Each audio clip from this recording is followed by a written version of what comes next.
So welcome to MC4's third training session. This one is titled Effectively Using LinkedIn in Your Job Search and in Networking. The session will last about 1 hour. The topics that we're going to cover will be your profile, searching for companies and people, using LinkedIn to search for jobs, as well as one of the most valuable pieces of LinkedIn, which is around using LinkedIn to create a network that will allow you to network into companies. So you've got different levels of connections, first level, second, and third level, and I'll explain those as we go through the program.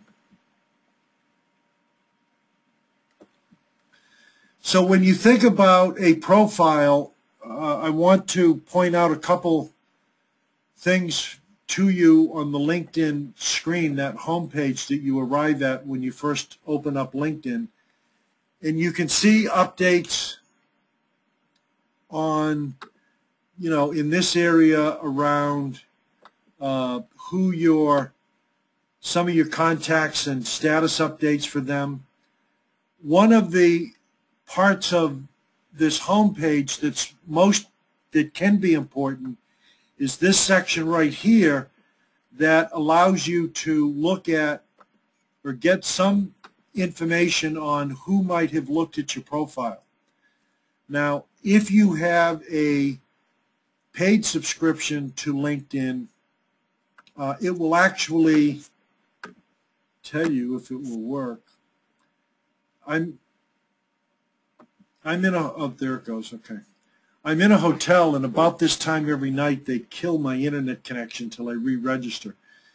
But if you click on that link that I just clicked on that tells you how many people viewed your profile, you will see a screen that will tell you either who the actual individual was, or it might just tell you that it was somebody from an industry or from a company.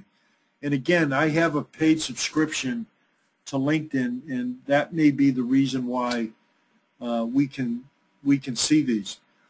So the part of this that is also interesting is if you look in this area here,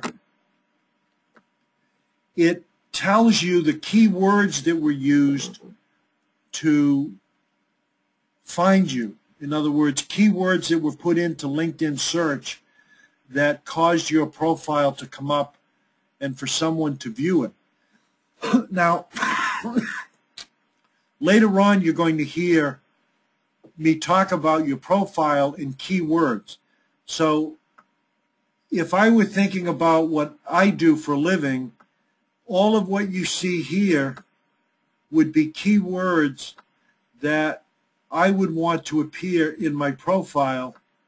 And in fact, other than I don't have an MBA, all of these words that I've just highlighted all appear to one extent or another in my profile.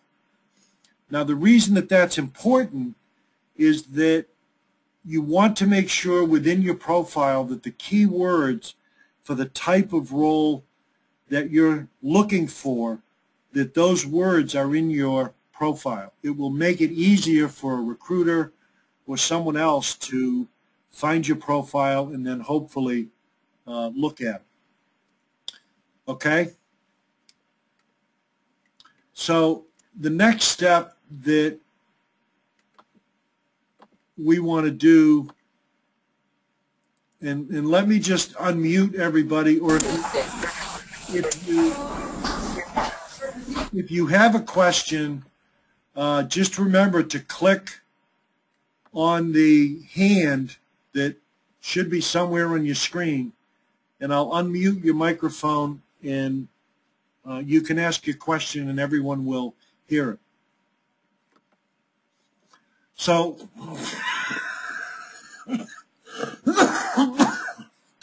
let's go now to view your profile, and I'm going to use mine as, again, as an example. And one of the things that, again, you'll notice is that this is all relatively boilerplate kinds of information. What my job is, where I work, the current job, what some of the past roles that I've had have been, where I went to school, recommendations, how many connections, and then I have a couple of different websites, and someone wanted to go visit them, they could click on this and it would take them to the website. And this, I think, is all easily understood, and it's fairly intuitive. Here is where it begins to get more challenging. So one of the things that you'll notice is my summary. The summary contains many of those keywords that you saw people used when they searched for someone with my background and my experience. The summary is only about 6 sentences long. So it's very short, but if you read it, you'll see that what the summary is attempting to do is, in 6 sentences or 6 lines, give someone a sense of how I could contribute to the success of their organization relative to strategic sourcing strategy, supply chain, and developing a supply base to support their business. So it doesn't have to be very long, but you want it to actually be compact, but at the same time to contain as much information that would cause someone to want to continue reading. If you look here where I've got specialties, you can see that all of these are specific to what it is I do or what it is I would be looking for in terms of a role. Working in the U.S., Europe, Asia, global sourcing, strategies, mentoring, coaching, and training, organizations, and then some other specialties that you would find some or all of these in a job description that might fit my background. So again, this is to do 2 things. One, to get someone who is looking at your profile interested to continue reading, and the second is to make it easy for someone to search on LinkedIn and find you among the multiple millions of people who are part of the LinkedIn network.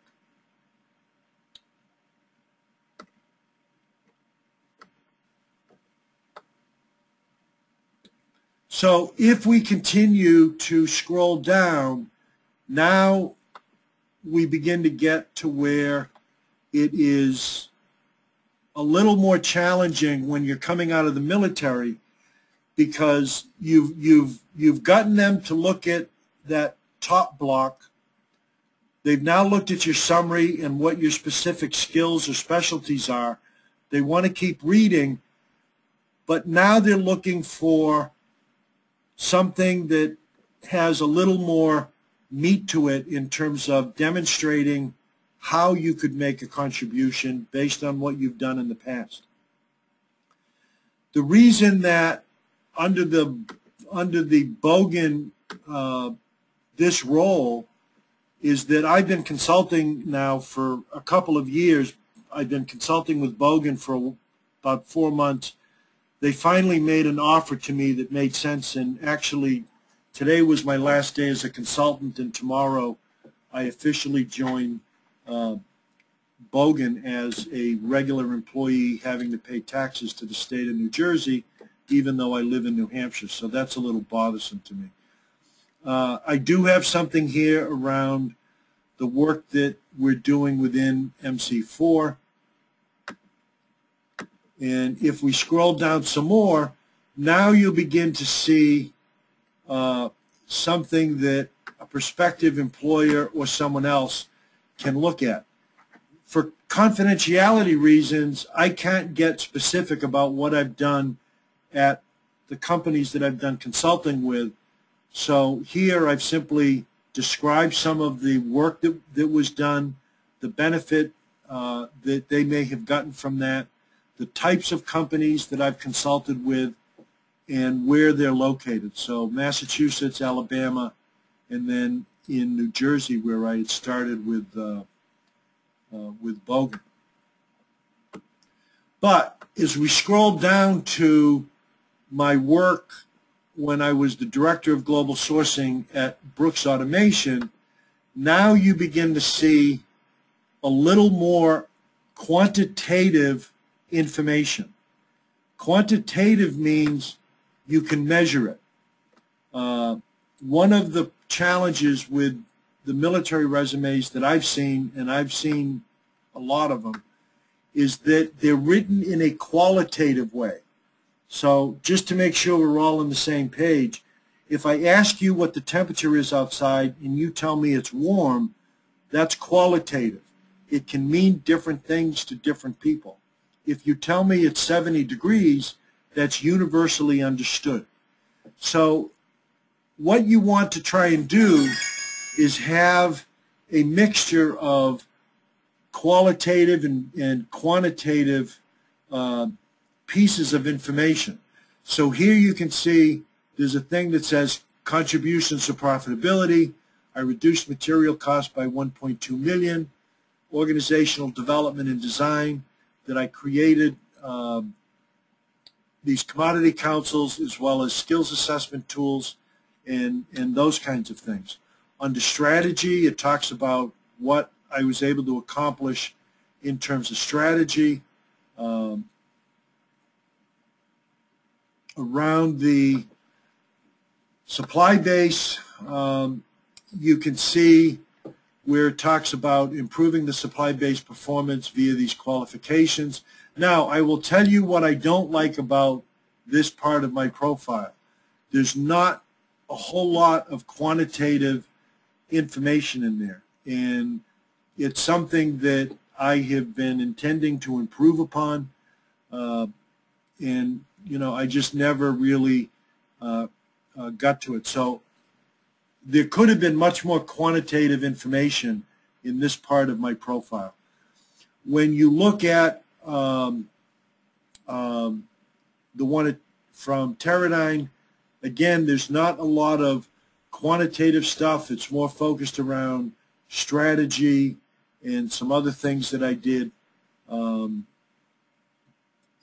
if I were to criticize this, it needs more quantitative.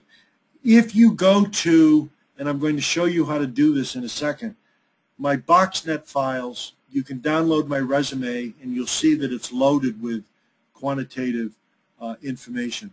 Now, this are the last two companies that I've listed, Siemens and Chiron, but they're not the only companies that I worked for. Generally, you don't need to go all the way back to your first job, but you want to give them enough information that they can get a measure of who you are and what your background and your experience is.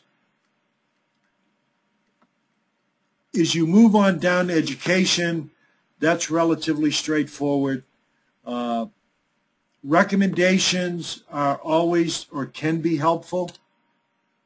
And you know, there are some here. Some of them I solicited, some of them people just decided that they would write a recommendation for me. There's some additional information that you can put in here. And again, I've put, you know, information about my military work, organizations that I might belong to. You can see the LinkedIn groups that I belong to, and what I might have for interest. If you scroll down almost to the bottom, you can see that there's something called BoxNet, and you can add BoxNet to your LinkedIn profile, and here there's a resume, There's an article that I've written on supplier relationship management that's been published. If somebody wanted to engage with me as a speaker at one of their events, they could download what's called my one sheet, which is a profile of me as a speaker. And then here's another article that I've written. So you can use your BoxNet capability to post your resume, your actual resume embedded in your profile. Now, a couple of rules about that. You want to use and convert it to a PDF file. And most of the time now you're using Word, you're able to save it as a PDF file. The reason that you want to do that is that unless somebody is sophisticated, it's very difficult to take apart a PDF file unless you have the software that will let you do that. The other thing is, all you want to have on your public resume that you would post is your name, your email address, and your cell phone. You don't want to put your address or anything else, just more or less so that, you know, some nitwit or somebody can't decide to go look to see where you live. I think most of these are all sanitized with just my basic contact information. So let me unmute the microphones for a second and just see if anybody has any questions before we go on. Any questions so far? Hey Bob, Tony Kaufman talking to you. Hi. Question I just got out, retired from the military. Now, for the profile that you went through on yours, should I keep my profile in military jargon, or should I try and convert it to the civilian terms? No, you want to convert it. You want to begin converting it so that it can be understood by a civilian. Okay. I meant to look at, Tony, what branch were you in? Air Force. Okay, I actually meant to look it up, but when I gave a speech at Fort McPherson, I looked up how many acronyms there are for the Army, and believe it or not, there's 240 acronyms official and like 400 unofficial. And I've seen resumes from the Army guys, and I think they used all 300 of the official ones. It's not easily understood by an HR person who may be the one screening it, or someone else that just doesn't, you know, maybe they've not been in the military and they don't understand. But the other thing is, you don't want them to have to interpret what it is you could do for them. You want to try and make it as clear and as easy for them to be able to immediately understand where you might bring value, okay? And the easiest way to do that is to convert it so that it reads as it would in civilian language. Now, if you're interested in defense contractors or working for the government, keeping it in a military format may be to your advantage depending upon, you know, the company or the position. But for a civilian company that's not involved in government contracting or any of that stuff, they're going to, it will be much easier if you convert it to civilians. And a lot of the coaches can help with that. And I've got some examples of different resumes that, you know, I can send you if you want as an example if I've got one. What are you looking to do? Well, I was at the University of Illinois as the commander there for ROTC. And I'm trying to go back to the university as somewhere in the academic professional side. Okay. So you're lucky. We happen to have 3 people as coaches, all of whom have senior roles in 3 universities.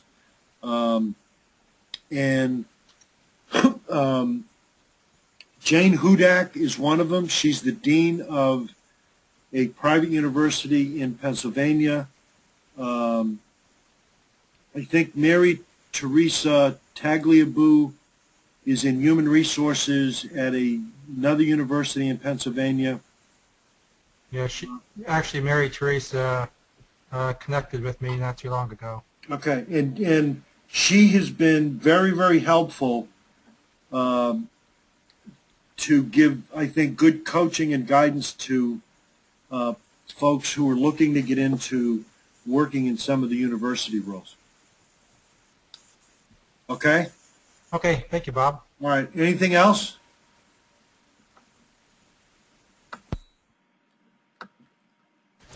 Tony, you got your hand up again. Oh, Tony Robinson. Yeah. Question. After we do a little work on our profiles, can you provide a critique for us? Sure.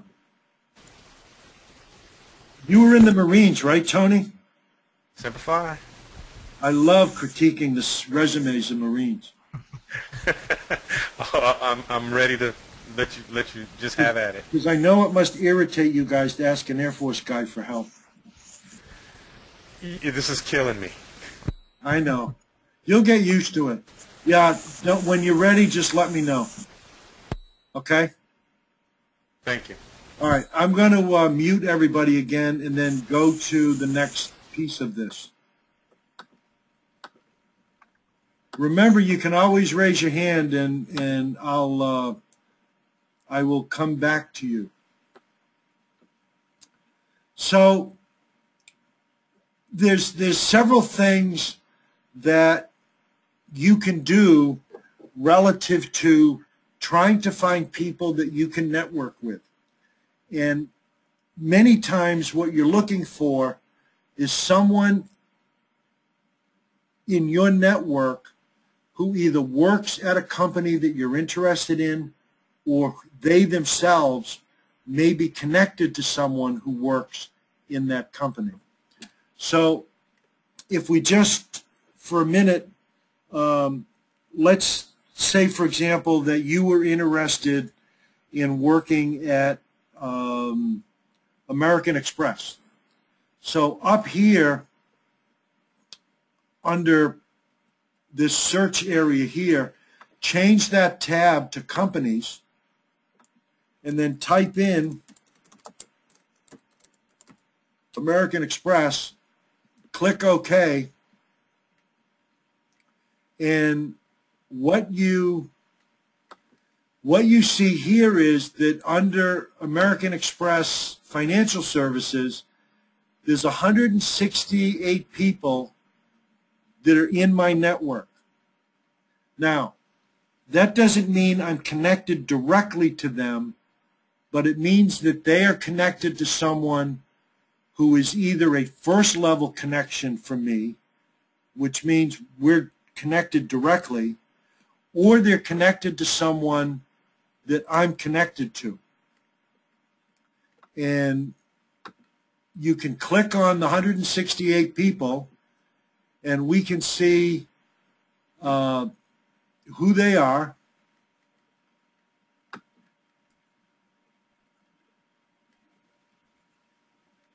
And I can then, if I look, say I wanted to get into account development, which is like a sales and marketing thing, I can click on who is the common connection that Catherine and I have, and it's Bev Allen.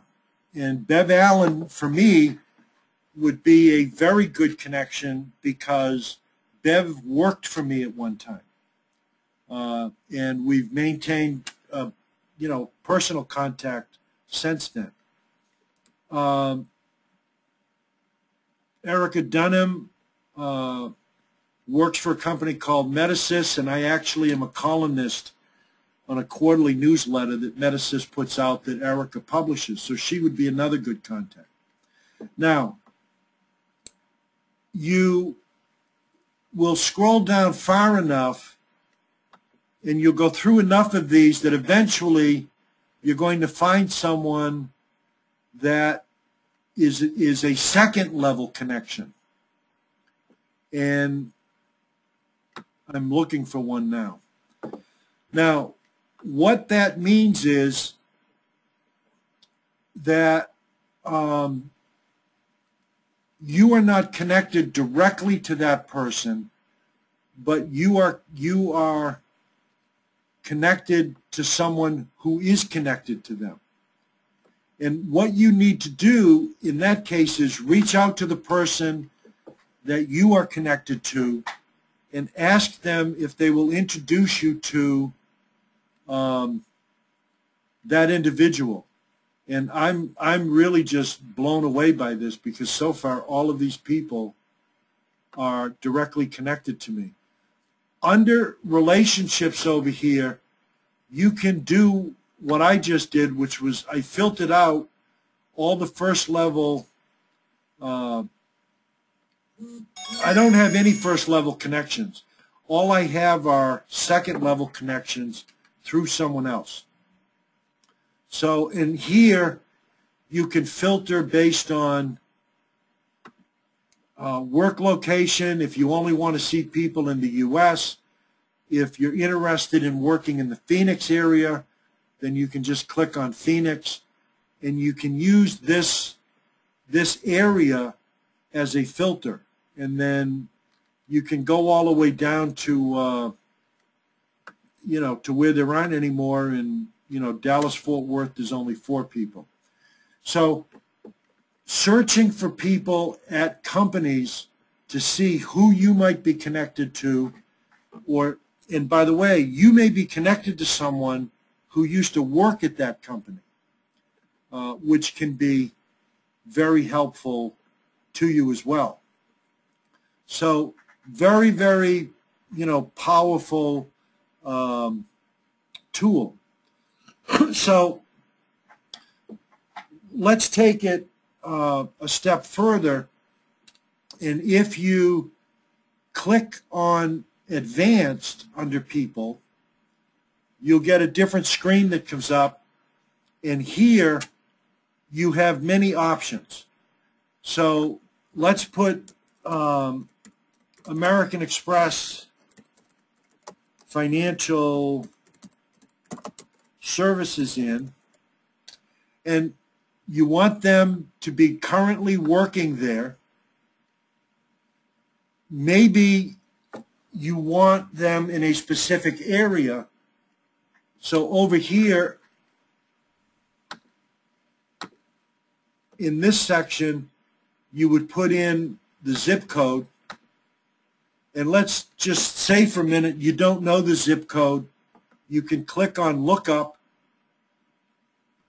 and maybe it's St. Louis that you're interested in. Now you have one of the zip codes for St. Louis. You can go back to this, put in the zip code. You can say, within 50, 75, or 100 miles of St. Louis, you're looking for someone that works in human services or human resources at American Express within 50 miles of St. Louis. You click on search, and there's nobody there. So for the sake of expediency, we'll try Boston.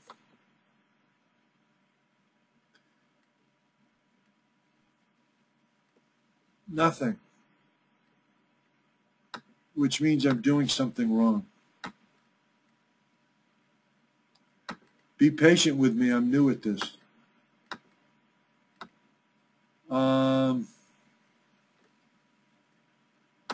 All right, let's move the human resources over to keywords, get rid of it here, and try it again.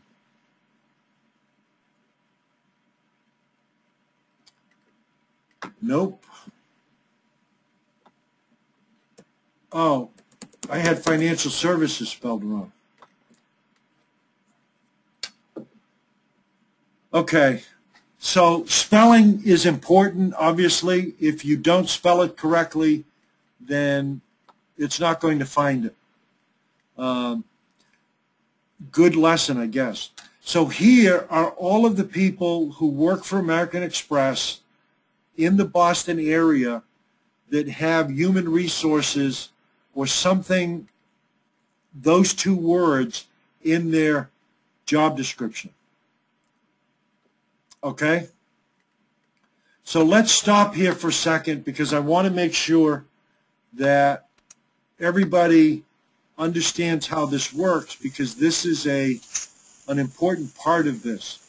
And we can run another example if you want.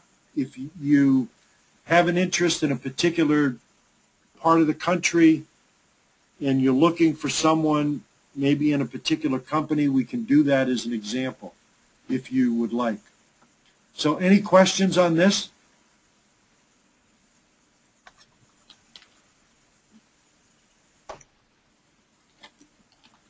I take it from the silence you're all okay. Or you're bored to death. So I'm going to mute your microphones again. And we talked about people, and now we're going to talk about companies. So one of the challenges that you have is you have a sense of the type of job that you want, but you're not exactly sure, where there may be companies that, what types of companies are in that area that you want to move to. So here you can search for companies based on different criteria. Industry,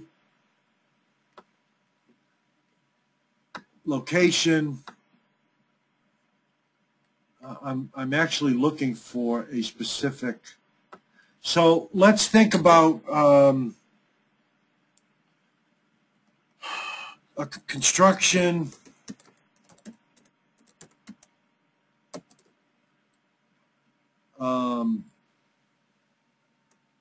And then the next word we might say is Dallas, Texas.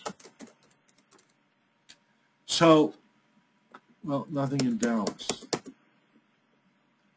So here is, well, we know that I had this problem the last time I did this, of having difficulty trying to find a company. So we may have to do this piece another time.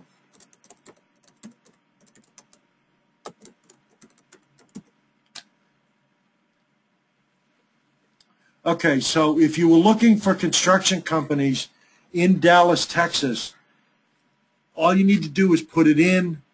And the reason I wanted to get past this is because of what you see down here, which allows you, once you get to this screen, it allows you to take your search to different levels of granularity. In other words, you can filter it to companies that you have a second level connection with. You can filter it to company size. If you only want to work for a small company, you can click on that. And here is if you only want to work for companies that are in the Fortune 50 to Fortune 1000, you can click on those. So it allows you to take it to another level of granularity.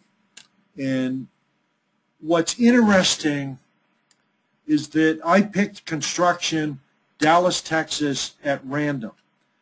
And to show you how you don't have to have a big network, I think in my network there's about 900 people, and probably 380 of them are in MC4. But notice how many people I have a connection at every single one of these companies. which is really the best example of how you can use LinkedIn to network. Now, all of these are second level connections, and the reason that I know that is because it's telling me that over here. I don't have any first level connections. So I'm not connected directly to anybody that works for these companies, but someone in my network is connected to them. And it would be, you know, a variety of different people at that company. And again, you can see it, Jason, this guy. And what I would do is contact this person, ask him to introduce me to Nicholas Turner, maybe give him my resume, maybe put in a recommendation that Nicholas talked to me, and hopefully their relationship is such that Nicholas will say, sure, I'll talk to him. So what I'm going to do now is unmute your microphones, because we've covered most of the major topics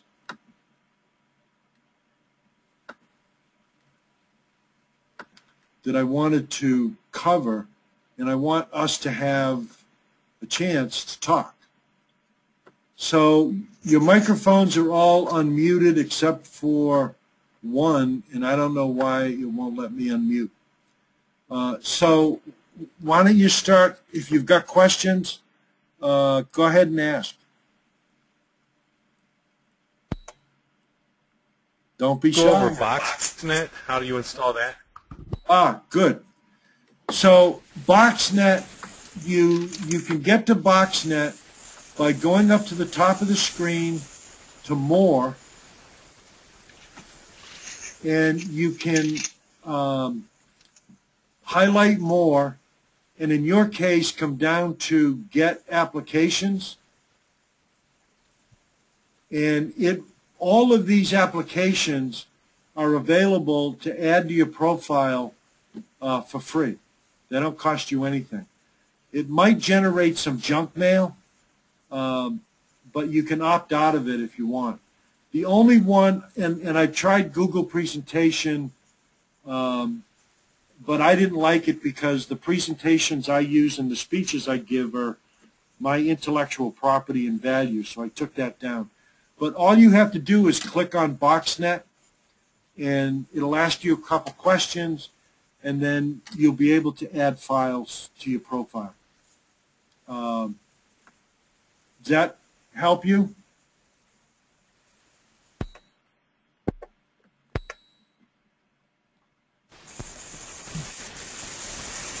Did that help?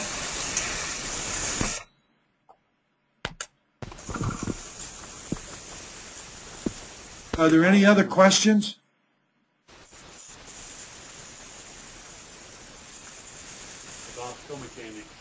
Hi. Just a general question. You said you're a paid subscriber to LinkedIn. Could you kind of tell us what the benefits are and if that's something you recommend? That I what, Phil? That you're a paid subscriber? Yeah. Does that get you, what does that get you, and is that important to us? Obviously one of the benefits is I get to see who is looking at my profile. And if it's someone that might be of interest to me, I can either reach out to them to add them to my network, or if it's a recruiter or someone at a very senior level in a company, I can reach out and see if they want to talk. The other thing that it gives me is the ability to send a certain number of direct messages to people who are not in my network. Generally with LinkedIn, you can only send messages to people that are in your network, but with a paid subscription, you're able to send what are called in-mails to people that are not part of your network. So I can't remember what the paid subscription costs. I don't use InMail that much, but when I do use it, I think I get a pretty good response. Probably about 70 to 80% of the people that I write to respond to me.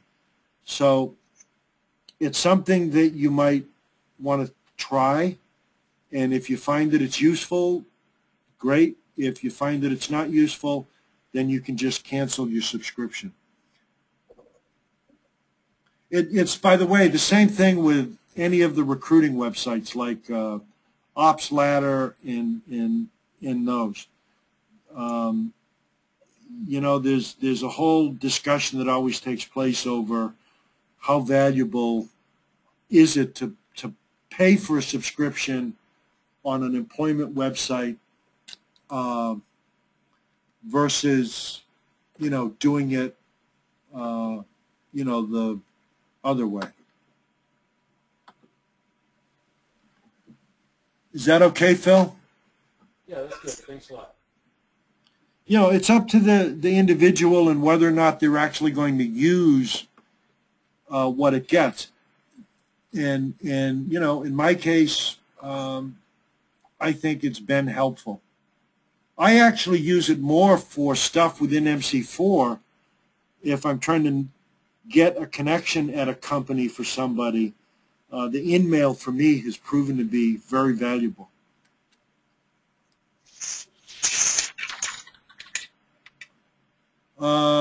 Anthony, any questions? The only thing, Bob, at the very beginning you mentioned we'd be able to view this at a later date somehow. Yes. How do we get to where that's going to be posted? And are there archived ones also for us to view? This is the third one. The first one that we did, the video came out great. The audio was not recorded for a technical reason. The one from last night and this one will get posted probably on YouTube because it's easy to do it, and then I'll post links onto the MC4 board. Okay. And by the way, anybody can join these seminars that we have. We can hold up to 100 people. So, you know, if in the future there's one coming up and you want to share the link with some of your coworkers or friends, more than happy to let them join, you know, the seminar. Okay. Very helpful. So once this is done, it has to go through a conversion process automatically, and then I'll get it posted. Probably, I'll try to do this one tonight, and then the other one is a lot longer. It might take a couple more days to get that one up. Okay. Yeah, I'll just look forward to come out on the discussion for LinkedIn that you send. Okay. Lisa, you doing okay?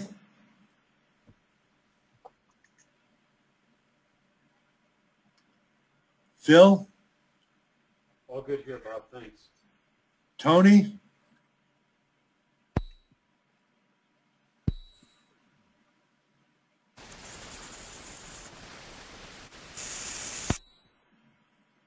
Good. We're moving right ahead. It looks good. Everything is easy to understand. Okay. Brian, I know that you don't have a microphone, but you can send a text message from your screen and I can read it if you have a question.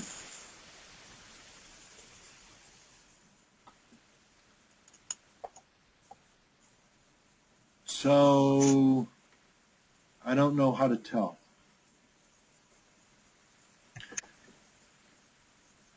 All right. Well, I've covered the topics that I wanted to cover. Over the course of the next, several days, if you've got other questions, if something comes up that maybe wasn't clear, just send me an email or send me a message via LinkedIn, and I'll get a hold of you and try to clarify it. Okay?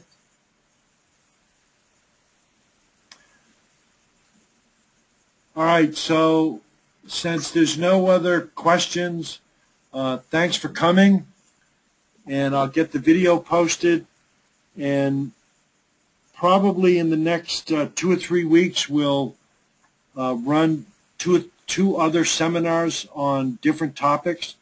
If there are specific topics that you would like to have as a webinar, please post a message on the board and we'll see it and we'll work on being able to bring that to you, okay?